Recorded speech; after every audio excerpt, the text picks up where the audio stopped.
இப்போ தற்போதுள்ள இயந்திர அறிவியல் உலகில் நாம் வாழ்ந்து கொண்டிருக்கிற தற்போதுள்ள உலகில் யார் பெரியவர், யார் புகழ் வாய்ந்தவர் அப்படின்னு பார்த்தா, நல்ல பெரிய பணம் வைத்திருக்கிறவர்கள், பெரிய வீடு வச்சுருக்கவங்க, நல்ல கார்லாம் வச்சுருக்கவங்க, அவங்க தான் வலிமையானவர்கள், பெரியவர்கள் அப்படின்னு நம்ம நினைக்கிறோம். அவர்கள் புகழ் வாய்ந்தவர்கள், பெரியவர்கள், மதிப்பு வாய்ந்தவர்கள், அவங்களே எல்லாம் வியந்து பார்ப்பாங்க. அப்போ இயற்கையோடு இணைஞ்ச மனுஷ வாழ்க்கையில் இயற்கையோடு இணைந்த மனித வாழ்க்கையில் அங்குள்ள மக்கள் தங்களை பெரியவர்களாக காட்டிக்கொள்ள என்ன செய்வார்கள்? ஏன்னா அங்கே கட்டிடங்களில் வசிக்க முடியாது, குடிசையில் தான் வசிக்க போகிறாங்க. அங்கே மோட்டார் வாகனம் கிடையாது. அப்படி இருக்கும்போது அவர்கள் தங்களை பெரியவர்களாக காட்டிக்கொள்ள எந்த வழியை கடைபிடிப்பார்கள்? இப்போ தற்போதுள்ள இயந்திர அறிவியல் உலகில் நாம் நம்மை பெரியவர்களாக காட்டிக்கொள்ள என்ன பண்ணுறோம்? பெரிய வீடுகளை கட்டுறோம், காரில் பயணிக்கிறோம், காரில் பயணிக்கிறோம். அப்புறம் மாமிச உணவுகளை சாப்பிட்றது, பிரியாணி சாப்பிட்றது, இப்படி சாப்பாட்டில் ஒரு ஆடம்பரத்தை காட்டுறது, வாழ்க்கை முறையில் ஒரு ஆடம்பரத்தை காட்டுவது, வாகனங்கள்லாம் வச்சுருக்கிறது, வெளிநாட்டுக்கு போகிறது, சுற்றுலா போகிறது, அப்படி இப்படின்ட்டு ஆடைகளில் ஒரு ஆடம்பரம், இப்படி நம்மை பெரியவர்களாக வலிமையானவர்களாக காட்டிக்கொள்வதற்காக நம்ம இதெல்லாம் பண்ணுறோம். புகழ் வாய்ந்த இந்த மாதிரியான விஷயங்கள்லாம் பண்ணுறாங்க மக்கள். ஆனால் இயற்கையோடு இணைஞ்ச இந்த 2040 இந்த இயந்திர அறிவியலும் செயலிழந்துடும். அதன் பிறகு எல்லாரும் விவசாயம் பண்ணுறதுக்காக கிராமங்களை நோக்கி, விவசாய நிலங்களை நோக்கி தேடி ஓட ஆரம்பிச்சிருவாங்க. அப்புறம் விவசாயம் தான் பண்ணுவாங்க. அப்புறம் எல்லோரும் குடிசையில் தான் வசிப்பாங்க. அப்படி இருக்கும்போது எல்லோரும் குடிசையில் தான் வசிக்க போகிறாங்க. அங்கே காங்கிரீட் கட்டடம் கட்ட முடியாது, எல்லா தொழிற்சாலைகளுமே எதுவுமே இருக்காது. அப்போ அவர்கள் என்ன பண்ணுவாங்கன்னாக்கா 2040 அப்புறம் இயற்கையோடு இணைஞ்ச மனுஷ வாழ்க்கையில் எல்லோரும் குடிசையில் வசிப்பாங்க, எளிமையாக தான் வாழ்வாங்க. அப்படின்னா அவங்க தங்களை பெரியவர்களாக காட்டிக்கொள்ள, புகழ் வாய்ந்தவர்களாக காட்டிக்கொள்ள, தங்களை வலிமையானவர்களாக காட்டிக்கொள்ள எந்த வழியை கடைபிடிப்பார்கள் அப்படிங்கிறதான் கேள்வி. அவங்க எந்த வழியை கடைபிடிப்பாங்க? நல்லா பேசுகிறத வழியை தான் கடைபிடிப்பாங்க.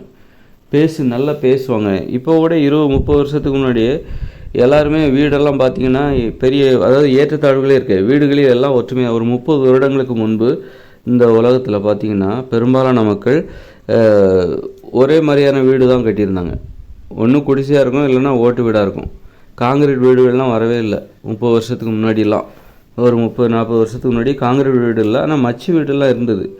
அது 1-2 வீடு தான் இருக்கும். பெரும்பாலான வீடுகள் ஓட்டு வீடுகளாக இருந்தது. அதனால் அங்கே ஒரு சமத்துவம் இருந்தது. யாரும் தங்களுடைய வீட்டை பெரிய வீடாக கட்டி தாங்கள் பெரியவர்கள், வலிமையானவர்கள்னு காட்டிக்கிற முயற்சியில் பெரும்பாலானவர்கள் ஈடுபடவில்லை. அதற்கு பெரும்பாலான மக்கள் எளிமையானவர்களாக, அதில் ஒரு சமத்துவம் இருந்தது. ஆதலால் அதில் ஒரு சமத்துவம் இருந்தது. அப்போ பெரியவர்களாக காட்டிக்கொள்ள, தங்களை வலிமையானவர்களாக காட்டிக்கொள்ள எதை நம்பினார்கள் என்றால், வன்முறையை நம்பினாங்க, அது ஒரு விஷயம். பேசுவதை நம்பினார்கள். நிறைய விஷயங்களை பேசுவதை தான். நல்லா பேசுகிறவங்க தான் வலிமையானவங்க, விஷயம் தெரிஞ்சவங்க அப்படின்னு சொல்லிட்டு பேசுவதே ஒரு இதுவாக நம்பினோம். அதே மாதிரி தான் இயற்கையோடு இணைஞ்ச மனுஷ வாழ்க்கையில் 2040 தற்போதுள்ள இயந்திர அறிவுகளும் செயலிழந்துடும். அது பிறகு வரப்போகிற உலகம் என்பது இயற்கையோடு இணைஞ்ச மனுஷ வாழ்க்கை. அங்கே எல்லோரும் குடிசையில் தான் வசிக்க போகிறாங்க. வேறு வழியே இல்லை, நம்ம குடிசையில் தான் வசிக்கணும். நமக்கு ஆடைகள் கூட கிடைக்காது. நம்ம வச்சுருக்கிற ஆடைகளை தான் அலசி துவைச்சி திரும்ப போடணும், திரும்ப நம்ம அணியணும். துவைக்கிற கூட சோப்பு கிடைக்காது. அதனால் வெந்நீரில் அலசி, வெந்நீரை நல்லா கொதிக்க வச்சுட்டு அதில் துணிகளை முக்கி அதில் இருக்கிற கிருமிகளை சாகடிச்சிட்டு அப்புறம் அதை காய போட்டு நல்லா காஞ்ச பிறகு அந்த ட்ரெஸ்ஸை போட்டுப்பாங்க. அது அப்புறம் ஒரு நாளைக்கு கிழிஞ்சு போயிடும். அப்படி மக்கள் இந்த மாதிரி ஒரு எளிமையாக வாழ்வாங்க. அவங்களால பெரிய வீடுகளை கட்டி வாழ முடியாது, வாகனங்கள் அவங்க வச்சுருக்க முடியாது. அப்போ அவர்கள் தங்களை வலிமையானவர்களாக காட்டிக்கொள்ள எப்படி போட்டி போடுவார்கள் அப்படின்னு. ஏன்னா சண்டையும், அதாவது வன்முறையும் அவங்களுக்கு கிடையாது, மென்மையானவர்களாக இருப்பார்கள். அவங்க அடிதடி சண்டைகளிலும் ஈடுபட்டு தங்களை வலிமையானவர்களாக காட்டிக்கொள்ள முயற்சி செய்ய மாட்டார்கள். அவர்கள் அன்பு, பாசத்தை அதன் மீது நம்பிக்கை வைப்பவர்கள், மனிதத்தன்மையோடு வாழக்கூடியவர்கள். ஆனால் அவர்களுக்குள்ள ஒரு போட்டி வரும். யார் தன்னை வலிமையானவர்களாக காட்டிக்கொள்வதற்கான போட்டி எப்படி வரும்னாக்கா, பேசுவதன் மூலமாக தங்களை வலியவர்களாக காட்டிக்கொள்வார்கள். பேசுகிற வழக்கம், அவர் நல்லா சுவாரஸ்யமாக பேசுவார். இதில் இந்த அம்மா நல்லா பேசுனாங்கன்னா ஜாலியாக பேசுவாங்க. அவங்க கடந்த காலத்தில் அனுபவங்களெல்லாம் எடுத்து சொல்லுவாங்க. இந்த அம்மா, இந்த பொண்ணு இதெல்லாம் நல்லா பேசுவா, அவள் சூப்பராக பாட்டு பாடுவா. இப்படித்தான் தங்களை பிறர் விரும்பக்கூடியவர்களாக காட்டுவதன் மூலம் பிறரிடம் இவருக்கு நிறைய புகழ் இருக்குது. ஏன்னா இவர் நல்லா பேசுவார், நல்லா பாட்டு பாடுவார், சூப்பராக டான்ஸ் ஆடுவார், சிம்பிளாக தான் டான்ஸ் ஆடுவாங்க. அதனால் வந்து மேடை கட்டியெல்லாம் ஆடிட்டு இருக்க மாட்டாங்க. அந்த நேரத்தில் அவங்களுக்கு என்ன தோணுதோ அதை பேசுவாங்க. அந்த நேரத்தில் அதுபோல் அந்த நேரத்தில் என்ன தோணுதோ அது மாதிரி பாடுவாங்க. முன்கூட்டியே ரிஹர்சல் பண்ணுற வேலைலாம் கிடையாது. ரிஹர்சல் பண்ணி டான்ஸ் ஒத்திகெல்லாம் பார்த்து வந்து ஆட போகிறதில்ல. எல்லாருமே டான்ஸ் ஆடுவாங்க. இவர் ஆடுவார், அவர் வேடிக்கை பார்ப்பாருங்கிற அதெல்லாம் கிடையாது. எல்லாருமே ஆடுவாங்க. ஆடணும். ஆடலைன்னா அது அசிங்கம்.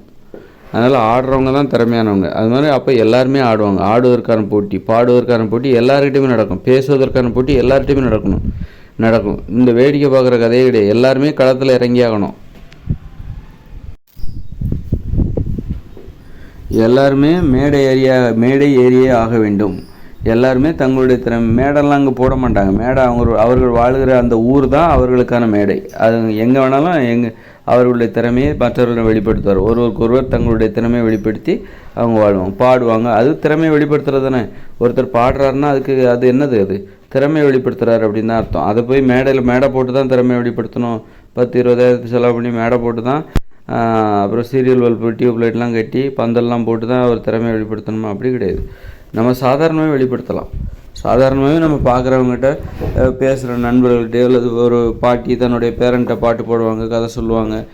அது ஒரு திறமையை வெளிப்படுத்துகிறது தான். மடியில் தன்னுடைய பேரனை வச்சுக்கிட்டு அவங்களுக்கு கதை சொல்லுவாங்க, பாட்டு போடுவாங்க. அப்படின்னா அதுதான் மேடை. உட்காந்துருப்பாங்க, அவங்க தரையில் உட்காந்துருப்பாங்க. அந்த உட்காந்துருக்காங்க பாருங்க, அந்த வீட்டு முன்னாடி தர, அதுதான் மேடை. இப்படி வாழ்க்கை முழுவதும் நாம் வாழ்கிற இடம் முழுவதுமே மேடை தான். இயற்கையில் பார்த்திங்கன்னா நாம் வாழ்கிற பகுதி அனைத்துமே மேடை தான். ஆனால் செயற்கையில் ஸ்டேஜ்னால் அது ஒரு இடத்துல போட்டிருப்பாங்க. அங்கே போய் திறமையை வெளிப்படுத்தணும். வெளியில் பார்வையாளர்கள் இருப்பாங்க. இது செயற்கையான மேடை. இயற்கையான மேடைன்னா அது நம்ம வாழ்கிற பகுதி அனைத்துமே. அது இயற்கையான மேடைன்னா எங்கே இருக்குது? இயற்கையோடு இணைஞ்ச மனுஷ வாழ்க்கையில் தான் உண்டு. அங்கெல்லாம் மேடை கட்டிலாம் மேடை தனியாக போட மாட்டாங்க. அங்கே வாழ்கிற இடம் அனைத்துமே மேடை தான். அதனால் எங்கே யாரை பார்க்குறாங்களோ அவங்ககிட்ட ஜாலியாக பேசுகிறது, பாட்டு பாடுறது, கலகலப்பாக இருக்குது, ஒரு டான்ஸை போடுறது, அப்படி ஜாலியாக அவங்க திறமையை வெளிப்படுத்துவாங்க. ஆக அதன் மூலம்தான் தங்களை வலிமையானவர்களாக காட்டிக்கொள்வார்கள். எப்படி மற்றவங்கள எந்த அளவுக்கு மகிழ்ச்சியாக ஒருத்தர் வச்சுருக்காரு, பிறரை மகிழ்விக்கிற அளவுக்கு அவரிடம் திறமை இருக்குதா, அப்போ அவர் தான் பெரியவர். இயற்கையோடு இணைஞ்ச மனுஷ வாழ்க்கையில் யார் பெரியவர்னா, அங்கே வந்து பெரிய வீடு யாரும் கார் எதுவும் வச்சுருக்க மாட்டாங்க. அப்போ அதன் மூலம் தங்களை பெரியவர்களாக யாரும் காட்டிக்க முடியாது. எல்லோரும் குடிசையில் தான் வசிக்கிறாங்க. அப்படி இருக்கும்போது அவர்கள் இயற்கையோடு இணைஞ்ச மனுஷ வாழ்க்கையில் வாழ்கிறவங்க எப்படி தங்களை வலிமையானவர்களாக, பெரியவர்களாக, புகழ் வாய்ந்தவர்களாக காட்டுவதற்கான எந்த வழியை தேர்ந்தெடுப்பார்கள், எப்படிப்பட்ட முயற்சிகளில் ஈடுபடுவார்கள் அப்படின்னு பார்த்தா, பாடல், ஆடல், கதை சொல்கிறது, டான்ஸ் ஆடுறது, கவிதை எழுதுறது, ஓவியம் வரைகிறது, சிற்பம் செய்வது, இந்த மாதிரி ஆண்கள் பெண்கள் என்ன பண்ணுவாங்க, இந்த மாதிரியான வழியில் விளையாடுவது, இதன் மூலம் தங்களை அப்புறம் தொழில் செய்வது, உடலை உறுதியாக வைத்துக்கொள்வது, உடலை அழகாக வைத்துக்கொள்வது, இந்த மாதிரி ஒழுக்கமாக வாழ்வது, கட்டுப்பாடாக வாழ்வது, பெண்களுக்கு மரியாதை தருவது, பெண்களிடம் பணிவாக நடப்பது ஆண்கள், அப்புறம் ஆண்களிடம் மதிப்புடன் நடந்து கொள்கிற பெண்கள், ஆண்களிடம் பெரியவர்களாக நடந்து கொள்கிற பெண்கள், பெண்களிடம் குழந்தைகளாக பணிவாகவும் குழந்தைகளாகவும் நடந்து கொள்கிற ஆண்கள். இப்படி புகழ் பெறுவதற்கான வழி, இந்த மாதிரி வழியில் போட்டி போட்டு பெண்களிடம் பணிவாக நடந்து கொள்வார்கள். ஆனால் அதுலேயும் ஒரு அடிமையாக நடந்துடக்கூடாது. என்னடா ரொம்ப குடிஞ்சிட்டு அப்படின்ற மாதிரி பணிவாக நடக்க தான் சொன்னாங்க, அதுக்காக இப்படி ஒரு பணிவா, ரொம்ப குடிஞ்சிட்டேன், முதுகே வளைஞ்சு போச்சு அப்படின்ற மாதிரி இருக்கக்கூடாது. அதனால் அப்போ அதுலேயும் ஒரு நாகரிகமான அணுகுமுறை, ஒரு கட்டுப்பாடு இருக்குது. அளவுக்கு மீறினா அது அடிமைத்தனமாக மாறிவிடும். பணிவு என்பது அளவுக்கு அதிகமாக போயிடுச்சுன்னா அது அடிமைத்தனமாக மாறிவிடும். மதிப்பு என்பது அளவுக்கு அதிகமாக போச்சுன்னா அது சர்வாதிகாரமாக மாறிவிடும். மதிப்பு என்பது ஆதிக்கம் செலுத்துவதற்கு பயன்படுவது. பணிவு என்பது ஆதிக்கத்திற்கு கட்டுப்படுவது. அப்படிங்கும்போது பணிவு அளவுக்கு அதிகமாக போகும்போது அடிமைத்தனமாகவும், ஆதிக்கம் அளவுக்கு அதிகமாக போகும்போது சர்வாதிகாரமாகவும் அது மாறிவிடும். அதனால் அப்போ மக்கள் எப்படி புகழை பெறுவதற்காக எதை பின்பற்றுவார்கள் அப்படின்னா, இயற்கையோடு இணைஞ்ச மனுஷ வாழ்க்கையில் தங்களை இன்றைக்கி நம்ம புகழ் வாய்ந்ததுக்காக நல்லா படிக்கிறோம், டாக்டருக்கு படிக்கணும், அப்புறம் பெரிய ஆராய்ச்சி அதெல்லாம் பண்ணி நிறைய பணம் சம்பாதிக்கணும், அதன் மூலம் பெரிய வீடு, காரு, இப்படியெல்லாம் வாழ்ந்தால் புகழ் வாய்ந்தவர், பெரியவர், வலிமையானவர் அப்படின்னு நம்புகிறாங்க. ஆனால் இயற்கையோடு இணைஞ்ச மனுஷ வாழ்க்கையில் படிப்பு கிடையாது, பள்ளிக்கூடம் கிடையாது, கல்லூரி கிடையாது, புத்தகம் கிடையாது, தொழிற்சாலை கிடையாது, பெரிய வீடு எதுவும் கட்ட முடியாது, வாகனங்கள் எதுவும் கிடையாது. அதனால் அங்கே உள்ளவங்க தங்களை பெரியவர்களாக, புகழ் வாய்ந்தவர்களாக, தங்களை வலிமையானவர்களாக காட்டுவதற்காக எந்த வழியை தேர்ந்தெடுப்பார்கள் அப்படின்னா, பிறரை மகிழ்விக்கிற வழி. பிறரால் மகிழ்வது, சிரிக்க வைப்பதும் பிறர் சிரிக்க வைக்கும்போது சிரிப்பதும் திறமை தான். சிரிப்பதும் ஒரு திறமை, சிரிக்க வைப்பதும் ஒரு திறமை. அப்படி இருக்கும்போது இந்த மாதிரியான திறமைகள் மூலமாக ஆடல், பாடல், விளையாட்டு, அப்புறம் தொழில் செய்கிறது, உடம்பை அழகாக வச்சுக்கிறது, உடற்பயிற்சி செய்கிறது, வாழுகிற வாழ்க்கை மூலமாக அவர்கள் எப்படியெல்லாம் வாழ்வார்களோ ஆடல், பாடல், விளையாட்டு, தொழில், அப்புறம் ஒழுக்கமாக நடந்து கொள்வது, இப்படி அவருடைய வாழ்க்கை இருக்குல்ல, அது ஒட்டுமொத்தமே அந்த வாழுகிற முறை தான் அவர்களை பெரியவர்களாக காட்டும், புகழ் வாய்ந்தவர்களாக காட்டும், மதிப்பு வாய்ந்தவர்களாக, வரவேற்பிற்குரியவர்களாக அந்த மக்களுக்கு அது காட்டும். அதனால் வாழ்வதில் ஒரு ஆர்வமாக இருப்பாங்க. காலையில் எந்திப்பாங்க, உடற்பயிற்சி செய்வாங்க. உடற்பயிற்சியை காலையில் மட்டும் செய்யக்கூடாது, எப்போதுமே அடிக்கடி செஞ்சுக்கிட்டே இருக்கணும். அப்போ தான் அடிக்கடி புத்துணர்ச்சியோடு இருக்கணும். காலையில் செஞ்சால் போதும் நைட்டு வரைக்கும் தாங்கும் அப்படின்லாம் கிடையாது, அடிக்கடி செய்யணும். அப்போ தான் உடற்பயிற்சி, அதுதான் உடற்பயிற்சி. அந்த மாதிரி உடற்பயிற்சி செய்கிறது, உடல் உழைப்பில் ஈடுபடுவது, உடலை அழகாக வைத்துக்கொள்வது, சுத்தமாக வீட்டை இப்போ அவரவர் வேலைகளை அவங்கவுங்க தான் செய்யணும். இப்படி ஒரு ஒழுக்கமான ஒரு வாழ்க்கை, கட்டுப்பாடான வாழ்க்கை, அடிமைத்தனம் இல்லாத ஒரு சுதந்திரமான வாழ்க்கை, அந்த வாழ்க்கை மூலமாக அந்த வாழ்க்கையை நீங்கள் எந்த அளவுக்கு சிறப்பாக செய்கிறீங்களோ அந்த அளவுக்கு உங்களுக்கு புகழ் கிடைக்கும். அந்த வாழ்க்கையில் நீங்கள் அலட்சியமாக தூங்கிட்டு சோம்பேறித்தனமாக தூங்குறது, இன்றைக்கி தூங்குற மாதிரி இன்றைய காலகட்டத்தில் 8 மணி வரைக்கும் தூங்குறது, அந்த மாதிரி அங்கெல்லாம் தூங்குனா பேர் கெட்டு போயிடும். சரியான சோம்பேறிப்பா. உலகத்தில் இந்த மாதிரி ஒரு ஆள் இருக்கவே மாட்டாங்க. 7 மணி வரைக்கும் தூங்குறாயா, 7 மணி வரைக்கும் தூங்கிட்டு இருக்காய்வா அப்படின்னு சொல்லிட்டு. அப்புறம் பல் விளக்குறது, ஏன்னா அங்கெல்லாம் பேஸ்ட்டு ப்ரெஷ்ஷு கிடையாது. அப்போ பல் விளக்கணும், பல்லை தூய்மையாக வச்சுருக்கணும், அது மிகப்பெரிய சவாலான செயல். அதனால் பல்லை தூய்மையாக வச்சுருக்கணும், நோய் இல்லாமல் இருக்கணும். நோயோடு இருந்துட்டால் அவங்க அவ்வளோதான். நோய் இருந்தால் அது இகழ்ச்சிக்கு தான். இங்கே நோய் சர்வசாதாரணமாக இருக்கலாம். நம்ம வாழ்கிற இந்த உலகத்தில், இயந்திர அறிவியல் உலகில் நோயுடன் வாழ்வது சர்வசாதாரணமாக இருக்கலாம். ஆனால் இயற்கையோடு இணைஞ்ச மனுஷ வாழ்க்கையில் நோயெல்லாம் வந்துச்சுன்னா அவ்வளோதான். ஏன்னா அங்கெல்லாம் யாருக்குமே நோயே வராது. நோய் வந்துச்சு அவ்வளோதான், அவங்களுக்கு அவமானம்தான். அப்புறம் அது குணப்படுத்தினா தான் சரி வரும். நோயை சரி பண்ணிட்டு வந்துட்டால் தான் அந்த அவமானத்திலேருந்து அவர் விடுபடுவார்.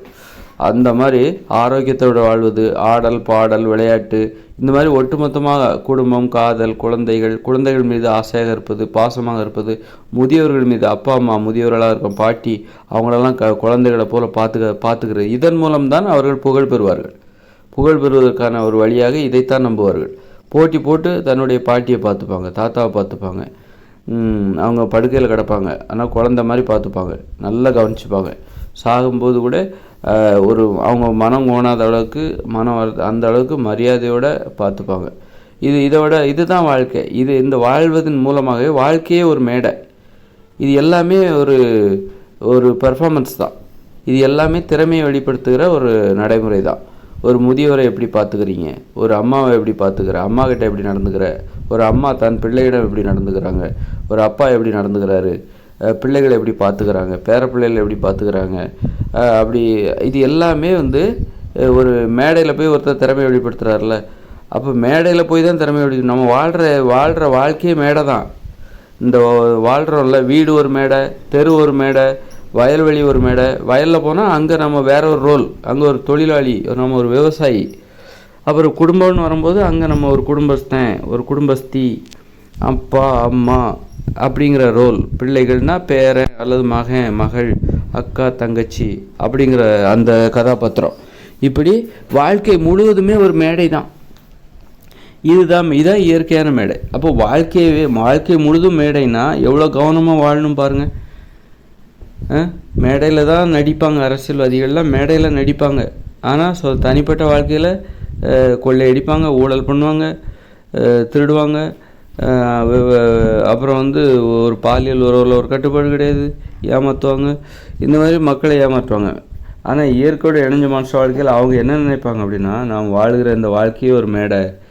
யாருமே பார்க்கலன்னா கூட நாம் நம்மளை பார்க்குறோம்ல, நாமே நம்மளுக்கு ஒரு பார்வையாளர் தான். நாம் நம்மிடம் இப்போ யாருமே பார்க்கல, நான் தப்பு பண்ணிடலாமா? ஏன்னா நான் என்ன பார்த்துக்கிட்டு இருக்கிறேன். அப்போ நானே என்ன கேவலமாக நினைப்பேன், என்னடா இது இவ்வளோ மோசமாக இருக்குது அப்படின்னு நானே எனக்கு சர்டிஃபிகேட் கொடுத்துருவேன். அதனால் நான் தனிமையில் இருந்தால் கூட, தனிமைன்னே ஒன்றும் கிடையாது, நான் என்ன பார்க்குறேன்ல, என்ன பார்த்துக்கிட்டு தானே இருக்கேன். அப்போது யாருமே பார்க்காத ஒரு இடம்னு ஒன்றுமே கிடையாது. அப்போ நான் தனியாக இருந்தால் கூட என்னை யாருமே மற்றவங்க பார்க்கலன்னா கூட நான் என்ன பார்த்துக்கிட்டு இருக்கேன். என்கிட்ட நீ தப்ப முடியாது, என்கிட்ட இருந்து நானே தப்ப முடியாது. நானே ஒரு போலீஸ் மாதிரி என்னை வந்து எனக்குள்ளே தான் திருடனும் இருக்கான், நான் தான் போலீஸு. அதனால் வந்து நான் திருடன்னு சொல்லக்கூடாது, திருடிவிடக்கூடாது, அதாவது திருடக்கூடாது. நான் இப்போ மக்கள் இருக்காங்க, மக்கள் வந்து இந்த ஒரு போலீஸு அப்படின்னு வைங்களேன், போலீஸ் அப்படி இருக்கும்போது மக்களும் பயந்துட்டு அவங்க திருடலை, இருந்தாலும் ஒரு காவல்துறையை பார்த்து ஒரு பயம் இருக்குல்ல, அந்த பயத்தின் பேரில் தான் அவங்க திருடாமல் இருக்காங்க. ஓகேவா? அவங்க திருடலை, அதனால் போலீஸை பார்த்து திருடர்கள் தான் பயப்படணுங்கிற அவசியம் இல்லை, மக்கள் கூட பயப்படுவாங்க. ஏன்னா அவங்க திருடாமல் இருக்கிறதுக்கே காரணம் திருடிவிடக்கூடாது அப்படிங்கிறது. அப்படின்னா அப்போ திருடாமல் இருக்கிறவங்க கூட போலீஸை பார்த்து பயப்படுவாங்க, திருடர்களும் பயப்படுவாங்க. அது மாதிரி நாம் போலீஸாகவும் இருக்கணும், நாம் திருடாமல் இருக்கிற ஒருவராகவும் நாம் இருக்க வேண்டும். நமக்குள்ளே இருக்கிற போலீஸை பார்த்தும் நமக்கு ஒரு பயம் இருக்கணும், அதே நேரத்தில் நாம் திருடவும் கூடாது. அது நேர்மை இல்லாமல் அப்போ அப்போ தனிமைன்னா ஒன்றும் கிடையாது, நம்மளை பார்த்துட்டு தான் இருக்கிறோம். நம்மை பார்க்காத ஒரு இடம் எங்கேயுமே கிடையாது, அப்படி ஒரு தனிமை இல்லவே இல்லை. ஏன்னா நாம் பார்த்துட்ருக்கோம். நம்மை நாம் பார்க்காத இடம் எதுனா தூங்கும்போது தான் நம்ம பார்க்குறது கிடையாது, தூங்கும்போது தான் நம்மை நாம் கவனிப்பது கிடையாது. ஏன்னா தூங்கும்போது நம்ம பார்க்க வேண்டிய அவசியம் இல்லை, அதான் நம்ம தூங்கிட்டு தானே இருக்கிறோம்.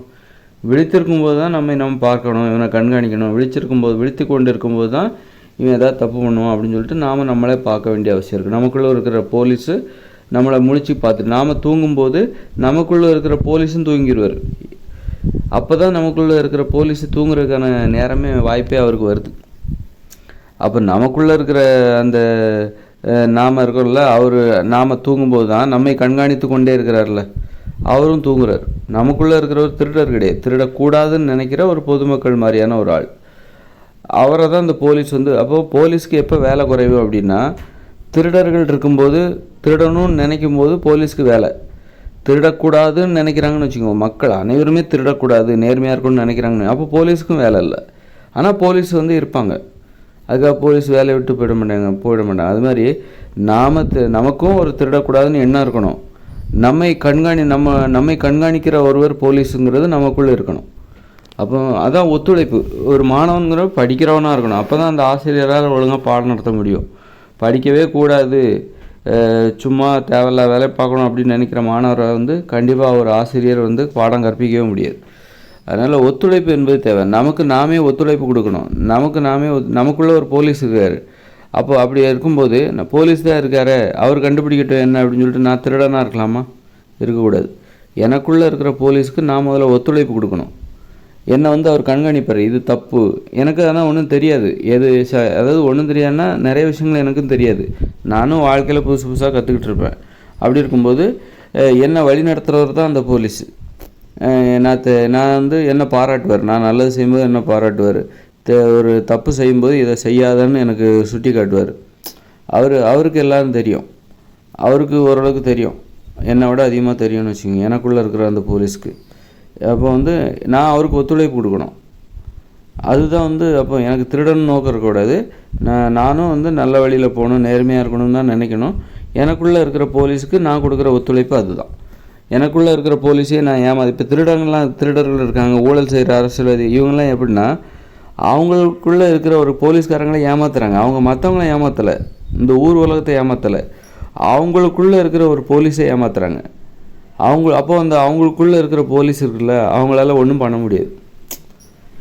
ஏன்னா ஒத்துழைப்பு கொடுக்கும்போது தான் அந்த போலீஸ், அவங்களுக்குள்ளே இருக்கிற போலீஸுக்கு வந்து வேலை. ஒத்துழைப்பு கொடுத்தா தான் அவங்களுக்குள்ளே இருக்கிற ஒரு போலீஸுக்கு ஒத்துழைப்பு கொடுத்தா தான் அவங்களுக்குள்ளே இருக்கிற அவர் வந்து ஒழுங்காக எல்லாம் பண்ண முடியும், அந்த போலீஸால் ஒழுங்காக அவங்கள வழி நடத்த முடியும். அந்த போலீஸே ஏமாத்தினா அந்த போலீஸால் என்ன பண்ண முடியும்? அது மாதிரி தான் வந்து இது எந்த டாப்பிக்லேருந்து ஆரம்பித்து எங்கே போகுதுன்னு தெரில. அதனால் இயற்கையோடு இணைஞ்ச மனுஷ வாழ்க்கையில் வந்து அவர்கள் உயர்ந்தவர்களாக புகழ் வாய்ந்தவர்களாக வாழணுன்னா கொள்கைப்படி வாழ்ந்தால் தான் அவங்க வந்து உயர்ந்தவர்களாகவும் புகழ் வாய்ந்தவர்களாகவும் பிறரால் மதிக்கப்படுகிறவர்களாகவும் வாழ முடியும். தற்போதுள்ள இயந்திர அறிவியல் உலகில் எந்த ஒரு வாழ்க்கையாக எல்லா காலகட்டத்திலையும் நமக்கு கொள்கை என்பது தேவை. கொள்கை தான் நம்மளை வந்து உயர்த்தும். கொள்கை இல்லாமல் வாழ்ந்து விடலாம், பேர் வாங்கி விடலாம் அப்படின்னு தற்போதுள்ள இயந்திர அறிவியல் உலகில் நிறைய பேர் நம்புகிறாங்க. கொள்கையே தேவையில்ல, கொள்கை இல்லாமல் ஏமாற்றி பணங்காசை சம்பாதிச்சு ஏமாற்றி ஊழல் பண்ணி நிறைய பணங்காசு சம்பாதித்து பெரிய வீடுகளை கட்டி அதன் மூலம் புகழ் பெற்று விடலாம், பிறகு பொறாமையை சம்பாதித்து விடலாம், பிறரது வியப்பை சம்பாதித்து விடலாம் அப்படின்னு நிறைய பேர் நினைக்கிறாங்க. ஆனால் எல்லா ஒரு வாழ்க்கையிலும் கொள்கை தான் வந்து ஒருத்தரை உயர்த்தும். கொள்கை தான் மன உறுதியை கொடுக்கும். ஏமாத்துறவங்க, திருடுறவங்க, இவங்கெல்லாம் வந்து இவங்களுக்கெல்லாம் மன உறுதியே இருக்காது. இவங்க வந்து எப்போவும் பயந்துகிட்டே தான் இருப்பாங்க. எப்போ வேணாலும் நம்மளை பிடிக்கலாம், அப்படி மாட்டிப்போம். அப்புறம் அதுக்காகவே இவங்க என்ன பண்ணுவாங்க, ஒவ்வொருத்தட்டையாக பழகுவாங்க. அதாவது பழகி ஒரு பாதுகாப்பு, ஏதாவது பிரச்சனைன்னு வந்தால் இவங்க நம்மளை பாதுகாப்பாங்க, மாட்டிக்காமல் இருக்கிறதுக்கு வேலைகள் தான் செஞ்சிட்ருப்பாங்க. அதனால் வந்து நேர்மையாக இருக்கிறவங்க தான், கொள்கை பிடிப்போடு இருக்கிறவங்க தான் நேர்மையாக இருப்பாங்க. அவங்க தான் மன உறுதியோடு இருப்பாங்க. அவங்க தான் தப்பு பண்ண மாட்டாங்க. அவங்க தான் தைரியமாகவும் இருப்பாங்க. ஏன்னா அவங்களுக்கு என்றைக்காக இருந்தாலும் அவங்க ஒன்றும் தப்பு பண்ணல, நேர்மையாக இருக்காங்க. அதனால் அவங்க தைரியமாகவும் வீரமாகவும் இருப்பாங்க. அதனால் ஏமாத்துறவங்களோட வீரம் வந்து வன்முறை, நேர்மை இல்லாதவருடைய வீரம் தான் வன்முறையை தவிர அடிதடி, வன்முறை, ரவுடிசம் இதெல்லாம் வந்து நேர்மையற்றவர்கள் அவர்களுடைய வீரம். அது நேர்மையாக இருப்பவர்களுக்கு அது தேவையில்லை. நேர்மையானவர்கள் இயல்பாகவே தைரியமாக தான் இருப்பாங்க, இயற்கையாகவே தைரியமாக தான் இருப்பாங்க, வீரமாக தான் இருப்பாங்க. கோழைகளோட வீரம்தான் வன்முறை. நேர்மையற்றவர்களின் நேர்மையற்றவர்கள் தான் கோழைகள் அப்படின்னா, நேர்மையற்றவர்களின் வீரம்தான் வன்முறை, ரவுடிசம்.